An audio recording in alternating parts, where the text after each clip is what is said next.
Hello everyone, সবাই কেমন আছো? তো সকলকে জানাই বৃহস্পতিবারের শুভ দুপুর।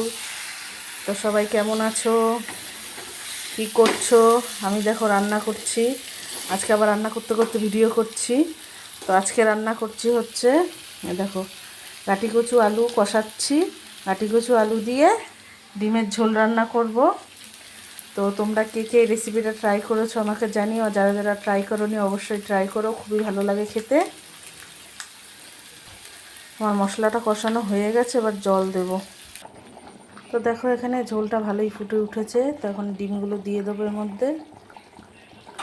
ডিম দিয়ে দিয়েছি, কটা গোটা কাঁচা লঙ্কা ফেলে দিয়েছি, কারণ ছেলে তো এই তরকারি খায়, অল্প ঝাল দেই আর কাঁচা লঙ্কা দিয়ে দিই, আমরা ওগুলো ডলে খাই। তো এইগুলো এখন ভালো করে আস্তে আস্তে ফুটুক। তো আজকের মতন টাটা।